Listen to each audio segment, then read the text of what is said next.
ধন সম্পত্তি বৃদ্ধিৰ বাবে বাস্তুশাস্ত্ৰত কিছুমান টিপছ দিয়া হৈছে।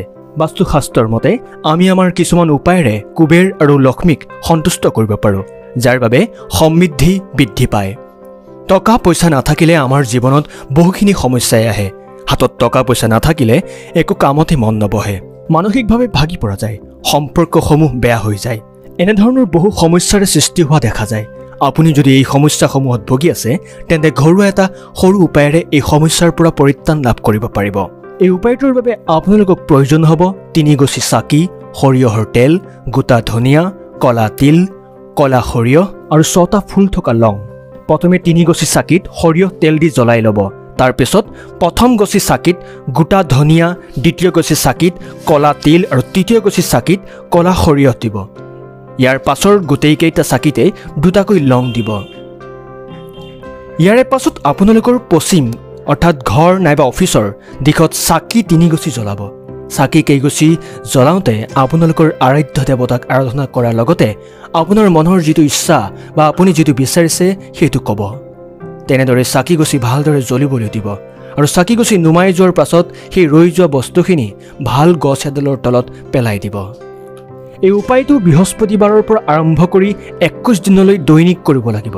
দৈনিক সন্ধিয়া 7 বজাৰ পাছত এই উপায়টো কৰিব। নিজৰ কৰ্মস্থান অৰ্থাৎ নিজৰ ব্যৱসায়িক স্থান, দোকান, কাৰ্যালয় আদিত কৰিব পাৰিলে ভাল। এটা কথা মনত ৰাখিব, এই উপায়টো দৈনিক এজন ব্যক্তিয়ে কৰিব লাগিব। এনেদৰে 21 দিন কৰাৰ পাছত ঘৰত মান সন্মান, ধন সম্পত্তি আদিৰ বৃদ্ধি হ'ব। উল্লেখ্য যে বাস্তুৰ মতে উত্তৰ হৈছে কুবেৰৰ দিশ। এই দিশটো পৰিষ্কাৰ কৰি ৰাখিলে আৰ্থিক লাভৰ সৃষ্টি হয়। ঘৰৰ উত্তৰ পূব কোণত আন দেৱ দেৱীৰ শক্তি বাস কৰে। ইয়াক উত্তৰ পূব কোণ বুলি কোৱা হয়। ঘৰৰ এই অংশটো ধনাত্মক শক্তিৰে ভৰি থাকে। যদি এই দুটা দিশত কোনো দুখ নাথাকে, তেন্তে ঘৰটোত টকা আহে আৰু তাত বাস কৰা লোকসকলেও সম্পত্তিৰ সুবিধা লাভ কৰে।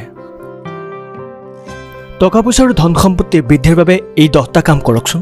ঘৰৰ উত্তৰ ফালৰ বেৰৰ ৰং নীলা হোৱাটো জৰুৰী। পানীৰ স্থান উত্তৰ দিশত হ'ব লাগে। পানীৰ টেংকিত শংখ, ৰূপৰ মুদ্ৰা এটা ৰাখক।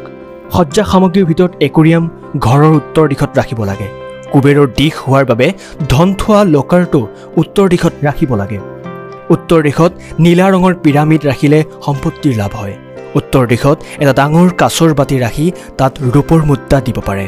উত্তৰ পূব কোণত গণেশ আৰু লক্ষ্মীৰ মূৰ্তি স্থাপন কৰি পূজা কৰিব।